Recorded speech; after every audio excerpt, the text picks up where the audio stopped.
우리 이사야 7장 14절을 보겠습니다.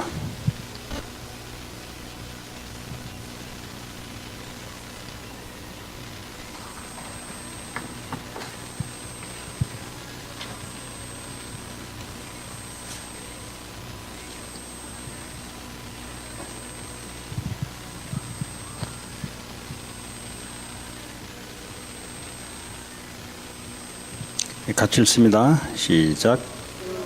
주께서 친히 징조를 너에게 주실 것이라. 보라, 처자가 잉태하여 아들을 낳을 것이요 그의 이름을 임마누엘이라 하리라. 아멘. BC 734년경에 예수 그리스도를 이사야를 통해서 이스라엘 백성들에게 주게 되는데, 바벨론의 포로가 되기 전에 하나님이 이사야를 통해서 왜 이 말을 했을까? 많은 말이 있었는데 왜 이 말이 이스라엘 백성에 필요했는 말일까? 라고 이 말을 이해하려면 우리 인간의 원래의 모습은 영적 존재로 우리가 창조되었다는 거죠. 영적 존재로 창조됐단 말은 하나님과 함께 임마누엘로 살아야 될 존재로 우리가 창조되었습니다. 그래서 이 땅을 복음 전도로 다스리고 정복하는 그런 일의 축복을 우리가 받게 돼 있는데, 지금 오늘 이 얘기는 곧 있으면 이스라엘이 바벨론으로 불신자의 포로가 될 것이다.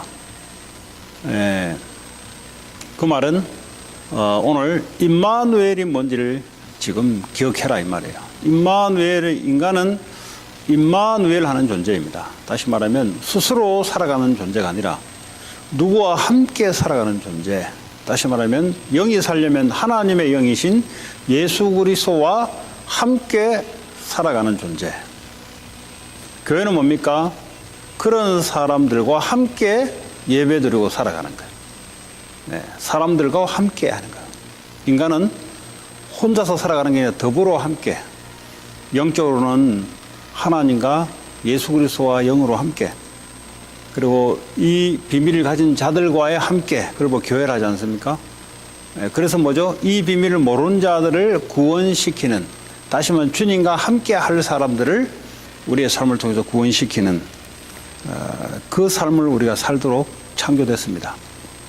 그래서 문제는 이 사실들을 우리가 놓쳐버리는, 임마누엘의 축복을 놓쳐버리는, 다시 말해 사단은 지금도 하나님과 우리와 함께하는 임마누엘의 축복을 자꾸 놓쳐버리는 그런 상태로 자꾸 속이고 있습니다. 지금도 많은 일을 하는데 하나님이 나와 함께하는 영적 삶을 놓쳐버리게 하는, 그럼 어떡합니까? 다른 삶을 열심히 살게 만드는, 영적 삶을 놓쳐버리고 다른 삶을 열심히 살게 만들어서 결국은 임마누엘의 축복, 영적인 축복을 놓치게 만드는 것이 사탄이 하는 짓이에요. 지금도 사단은 이 축복을 놓쳐버리고 그죠? 다른 걸 생각하고 살아가는 걸 보고 죄라 합니다. 그래서 하나님을 영적으로 떠나버리는 이런 영적 상태에 우리를 있게 만듭니다. 그래서 모든 문제 시작은 거기서부터 시작합니다.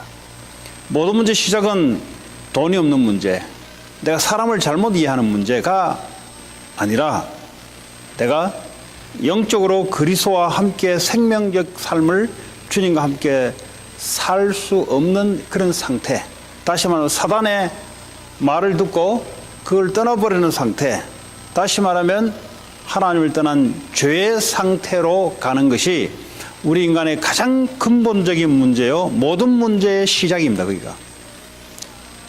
이걸 모르면은 자꾸 행위를 강조하게 돼 있어요. 네가 열심히 안 해서 그렇다. 그건 맞는 말 같은데 하나님과 함께하는 근본적인 것이 안 돼서 그래요. 그래서 복음을 전한다는 말은 이 근본적인 문제, 근본적인 솔루션을 전하는 걸 보고 복음을 전한다고 합니다. 왜 복음이 안 전해지냐? 근본적인 문제를 모르니까 솔루션을 말을 못하니까 못 전해지는 거죠. 그러면 내 자신의 영적 상태는 왜 자꾸 떨어지는가? 내 근본적인 상태, 영적 상태를 모르니까 자꾸 뭐죠? 눈에 보이는 것에 자꾸 이끌려서 내가 움직이지는 거죠. 그러다 보면 어떡합니까? 내 영적 상태가 황폐해지죠. 영적 상태가 황폐해지면은 생각과 마음, 감정이 어떡합니까? 황폐되는 거죠. 그럼 뭐 생각을 바꾸고 감정을 제대로 올바르게 하라 해서 되는 문제가 아니에요. 그건 맞는 말인데 영적 상태를 올바르게 회복하는 것이 중요한 거예요. 그럼 모든 문제 회복의 길, 우리의 영적 상태를 그리스도로 말미암아 회복하는 것, 다시 말해 임마누엘의 축복을 지속하는 것, 그것이 모든 문제의 키입니다. 오늘 치유전도학교를 주제를 가지고 우리가 만나는데 많은 사람들에게 무슨 말을 해줘야 되냐? 많은 말을 합니다. 왜냐하면 진짜 문제 모르고 답을 모르니까 그 사람들은 다른 문제가 문제인 줄 알고 빠져 있어요. 이거 해봐도 안 되거든요. 그런 상태에 여러분들이 그 사람을 만날 때 인간이 누군지를 정의를 해줘야 돼요. 인간은 영적 존재다. 영이신 그리스도와 함께 살아가는 존재다. 이게 무너지면 다 무너진다. 그걸 보고 사단에게 잡힌 상태요. 그걸 보고 죄의 상태요. 그걸 보고 하나님을 떠나는 상태다. 네. 이 이야기를 상태를 이야기해주는 사람이 자기 상태를 알고 이제 솔루션을 알 거 아닙니까? 여러분도 마찬가지 한 주간 동안 뭐냐? 이거 놓치고 살아가면은 인생이 힘들어지는 거죠. 인생이 힘들어도 의미가 있어야 되는데 우리가 복음 전하고 복음 누린다가 힘들 수 있지요. 의미가 있어야 되는데 참 의미 없이 그냥 인생 살아갑니다. 그래서 뭐죠? 전부 다 다른 것 붙잡고 살아가요. 그러니까 영적인 것은 완전히 황폐된 상태. 예, 그렇습니다. 제가 오늘 누구를 만났는데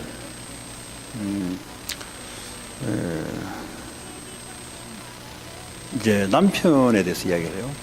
남편에 대해서 얘기하는데 들어보니까 남편의 내가 이렇게 들어보니 이게 이제 귀신 들린 상태예요. 귀신 들린 상태. 근데 그분은 이제 빙의라 하더라고요. 빙의. 이제 뭐 불신자들은 이제 그걸 보고 빙의라 하잖아요. 이제 귀신 들린 상태. 성경은 귀신 들린 상태. 이제 한의학을 공부하다가 이게 또 사주팔자를 공부하게 되고 그것도 또 뭐 깊은 것이 들어갔나 봐요. 제가 그래서 그 자녀들도 성하지 않을 텐데 그러니까 그 이제 자기 막내 이야기를 하시더라고. 막내. 그래서 문제는 어떻게가 문제가 아니라 하나님이 왜 그 가정에 그걸 허락해 놨는가. 그리고 당신이 크리스찬인데 호세아 부인이 창녀였습니다. 창녀. 목사 와이프가 창녀에서 쉽게 말하면 선지자 와이프가 창녀인데 이 뭔가 하나님께 기도하고 하면은 뭐 될 것 같은데 또 집 나가서 또 남의 남자하고 놀아다니고 이걸 가지고 이거 이제 호세아 집안의 문제잖아요. 남한테 이야기도 못하고.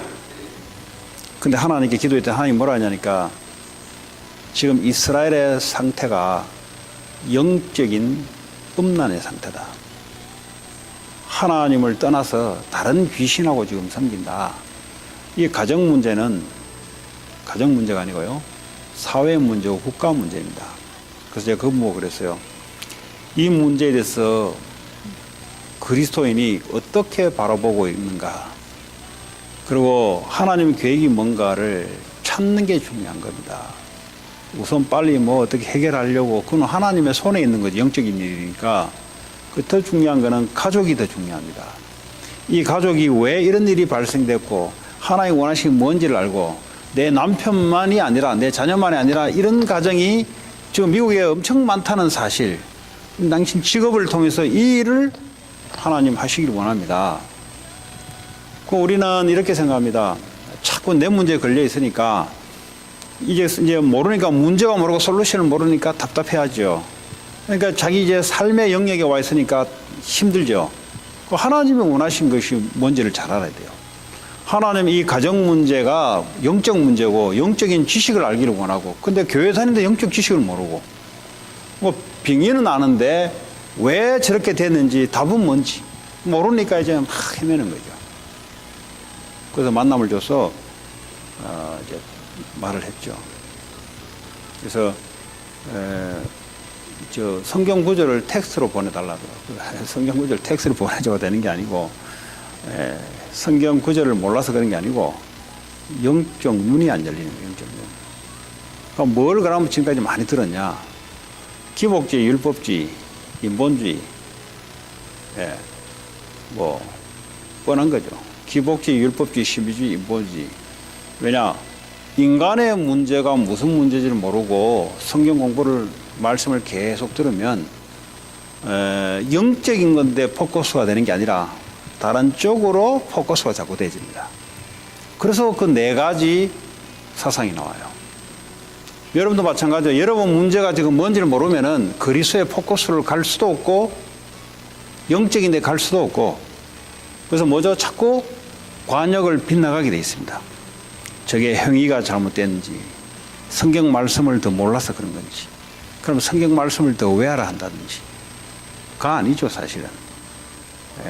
그러고, 뭔가 물질이 내가 없어가지고 그런 줄 알고, 기복주의를 찾고 가게 되죠. 그리고 이 뭔가 하나님의 능력을 못 봐서 그런 줄 알고, 하나님의 능력을 자꾸 체험하려고 하죠.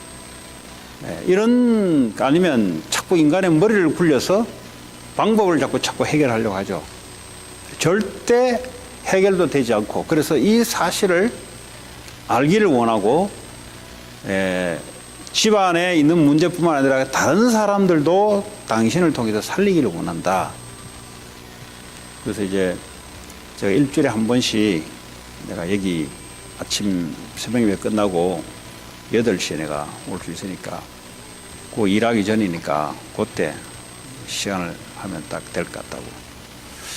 이제 뭐 자랑 모르잖아요. 우리 성도 은혜 받으니까, 은혜 받은 이야기 하니까 이제 저를 만나보고 싶어 했던 거죠. 그 왜 만나보고 싶어 했을까요? 그 교회 다녀도 잘 안 되니까. 그 말은 이제 교회를 다니고 내가 설교를 듣고 하지만, 이 도대체 우리 가정 문제가 도대체, 그래 어떤 분이 한 번은 와서 그러더래요. 기도하면서 뭘 하냐니까, 도저히 안 된다 이거는. 언젠가는 막다른 골목에서 하나님 하실 것이다. 그 말 누가 못합니까? 그런 말 누가 못하냐고.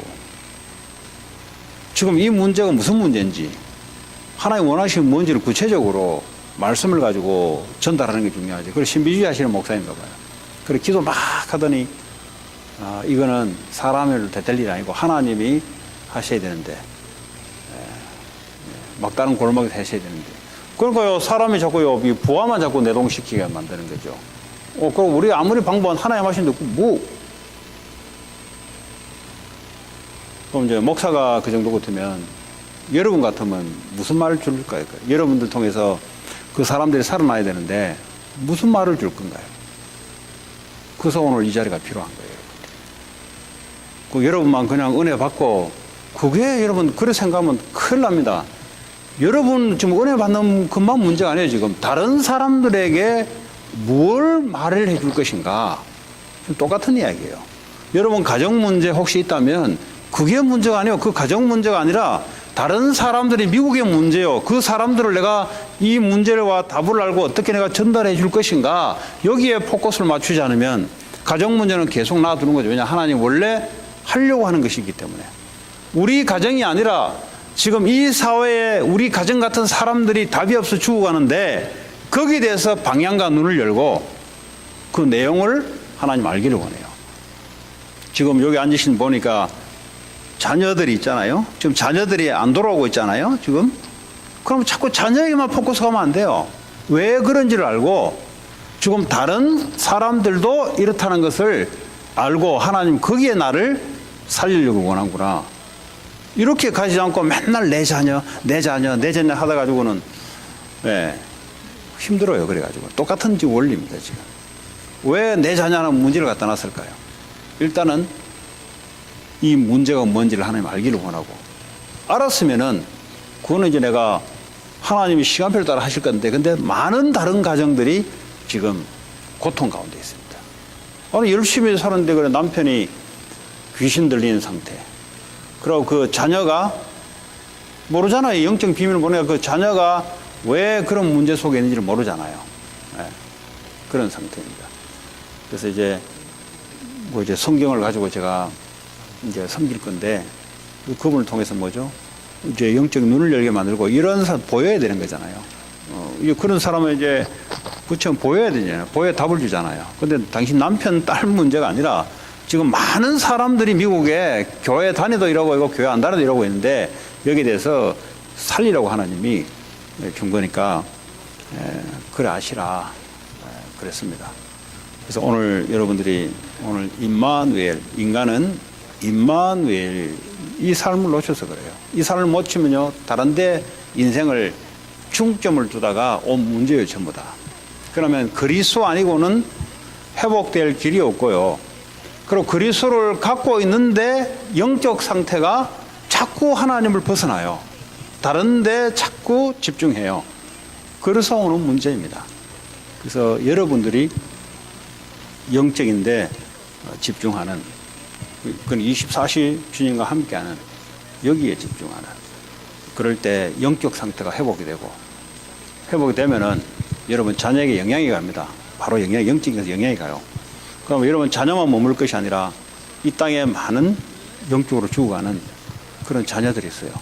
그런 사람들에게 하나님은 사명을 회복하기를 원합니다. 그러지 않으면요 하나님하고 뜻이 맞아야 하나님이 시간표를 따라 하나님이 힐링을 시켜주기도 하고, 문제에 대해서 하나님이 역사하면 되는 거잖아요. 하나님 어느 날 내가 이거 몰랐구나, 하나님 은혜가 임하면 여러분 자녀 살거든요. 그 때를 누가 갖고 있냐? 하나님이 갖고 있어요. 내가 아무리 뭘 한다 해도 하나님이 원하는 것이 안 맞으면 계속 놔두는 거예요 그냥. 그렇지 않습니까? 그와 마찬가지예요. 따님이 보니까 요 라이즈 고향 요 스쿨 다네요. 그래서 우리 금요일 날 원래 불신자만 받습니다 그랬어요. 신자들은 안 받습니다. 왜냐하면 신자는 교회가 있는데 우린 전도하려고 하는 건데, 근데 보니까 우리 상담하는 우리 청년도 있고 상담도 좀 영적으로 받고, 그리고 이제 학업 이런 부분도 하니 그 어머니가 이제 일을 끝나면 한 5시 이래 되니까 와서 이제 픽업해가지고 다음 주부터 이제 그러겠다고 그럽니다. 그리고 시스템을 딱 해놓으니까 애들을 이제 커버할 수 있잖아요. 여러분들이 식사도 헌신하시고, 그 헌신하는 게 영적인 것을 살리려고 헌신하는 것이란 말이에요. 그런 축복을 누리시고, 오늘 한 사람 얘기 같은데 성경의 얘기고, 또 그 사람 얘기 같은데 우리 얘기입니다. 우리 얘기예요. 하나님께 기도를 했더니 우리 집에는 왜 딸만 한 명 줍니까? 아들도 좀 주시고 한 서너 명 낳아가지고 하고 싶은데, 기도 응답하는 간단한 거잖아요. 그랬더니 우리 사모를 통해서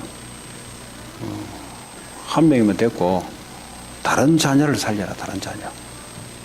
우리는 이제 자꾸 내 자녀 막 이렇게 하고 싶은데, 그렇죠, 누구나 다 하고 싶지. 근데 하나님은 생명을 조절하고 인원수도 조절하잖아요. 다른 자녀, 그러니까 이제 내 자녀를 주다 보면 키우다 보면은 그것도 다 끝나버려요. 그러니까 하나만 놔주고 이제 다른 자녀를 살리라고. 그 하나님의 계획을 찾아야 됩니다. 내가 정해놓고 내가 막 열심 특심으로 기도해서 응답 오니 안 오니, 창세기 3장에 아니고 하나님의 계획이 뭔지를 찾는 게 중요합니다. 우리 애도 동생이 있으면 좋겠다고. 하나님 안 주면 이 교회 오면 다 동생인데 그 하나님 계획대로 우리가 살아야 될 줄 믿습니다. 그런 축복이 있기를 바랍니다. 하나님 감사합니다. 오늘도 우리에게 임마누엘의 축복을 24시 누리고, 모든 문제의 원인 하나님 그것이 무너졌다는 사실을 알고 그리스도를 24시 누리고 전파할 수 있도록 주님 축복해 주옵소서. 예수님 이름으로 기도합니다.